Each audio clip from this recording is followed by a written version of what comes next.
Salut et bienvenue dans cette matinale. Je continue. Moi, j'ai planté ou semé et maintenant récolté. J'avais fait en micro-motte qui avait bien marché. Par rapport au temps, j'avais quand même récolté des beaux petits choux-fleurs. Donc, quoi semer ou planter après une récolte de choux-fleurs. Alors, en légumineuses, le pois, les petits pois, les haricots, les fèves, on répète un petit peu toujours la même chose en fonction des régions, bien sûr. Les petits pois, il y a des variétés qui supportent un peu plus la chaleur, sinon on reportait ça plutôt à l'automne. Les fèves, c'est pareil. Et les haricots, allez-y, vous pouvez y aller jusqu'au 15 août, allez-y. Et puis si c'est après, et puis qu'il vous reste de la graine, et puis que vous voulez en refaire, testez. Moi, c'est ce que je dis toujours, testez, on verra bien. Voilà, ça mange pas de pain, surtout si vous avez de la place. Légumes racines, carottes, pareil, vous testez, vous allez, alors bien sûr, fin août, ça sera trop tard, mais bon, pourquoi pas, allez, il vous reste de la graine, et allez-y, faites un petit test. Et moi, je vais certainement faire un petit test sous le tunnel, comme j'avais fait l'année dernière, et voir s'ils vont. Alors, l'année dernière, j'en avais fait, ils avaient eu tendance à monter vite en fleurs, mais je vais retester encore un petit peu, puisque j'ai raté plus ou moins celles qui sont à l'extérieur. Je me dis, si j'ai les toutes petites carottes, on verra bien. Donc, je vous montrerai comment je vais faire. Les radis, tous les 15 jours, si vous adorez ça, moi, je vais en refaire un petit peu. Les betteraves, bon, jusqu'au 15 août à peu près, testez, voir si vous reste de la graine ou pas. Sinon, le mieux ce sera en micro-mode. Tester. Faut tester. Amusez-vous. C'est ça le plus important. Plantes aromatiques, basilic, persil, coriandre, pareil. Le mieux, ça sera en godet. Vous les remettez dans votre jardin. Vous pouvez le mettre après les choux-fleurs si vous avez de la place. Sinon, dans des pots, dans les angles du potager si vous voulez. La coriandre, si vous adorez ça, semez directement tous les 15 jours. Parce que ça va vite, surtout à cette époque-là de l'année. Ça monte vite en fleurs. Donc on a du mal à en récolter. Donc plutôt mi-ombre si vous voulez que ça aille pas trop vite en floraison. Et puis si vous adorez ça, je vous dis semez ça tous les 15 jours. Après, donc on fait aussi tout ce qui va être euh, pour créer de la matière organique. Donc on peut mettre de l'avoine, du seigle, des choses comme ça, du trèfle, isalis.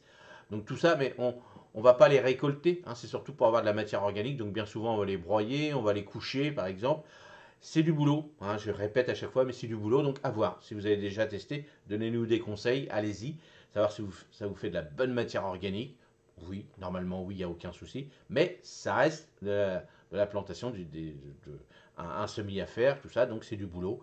Savoir si vous avez de la place, ça prend pas mal de place quand même. Donc à voir, mais vous pouvez le faire. Ensuite, les légumes, fruits. Alors on peut envisager comme la tomate, les courgettes et les poivrons après les choux-fleurs. Ça, on peut y aller. Tomates, comme j'ai déjà répété, les tomates plutôt tomates cerises ou des petites tomates moins grosses, moins des variétés anciennes comme les cœurs de bœuf, tout ça.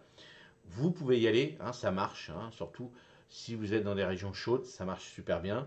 Et les courgettes, vous pouvez faire soit en micro-mode, soit replanter trois petites graines dans un petit poquet directement en pleine terre dans le jardin, il n'y a aucun souci. Le poivron, plutôt dans les régions très chaudes, le mieux c'est d'avoir créé c'est-à-dire planter déjà en godet et le remettre à l'extérieur, ça peut marcher. Mais bon, voilà, ça c'est du luxe, c'est à voir, c'est surtout, bon, si vous avez une serre, c'est encore mieux. Après, des petits conseils pratiques, donc, hop, on va faire ça. Voilà. Donc évitez de replanter tout ce qui va être chou derrière, évidemment, parce que voilà, ça réduit quand même pas mal les maladies, et surtout les hernies du chou. Les hernies, vous regardez quand vous retirez vos plants, ça fait des petits renflouements sur les racines, et c'est ça. Et ça, bon là 3-4 ans même, si vous avez eu ça, bien 4 bonnes années avant de replanter tout ce qui est variété de chou, parce que ça revient facilement, ça reste vraiment dans la terre. Et puis, alors, en règle générale, tout ce que vous avez vu dans le sol, tous les vers, tous ces hernies, tout ça, vraiment quand vous arrachez, vous voyez que ça grouille et tout, mettez même 4 ans avant de replanter.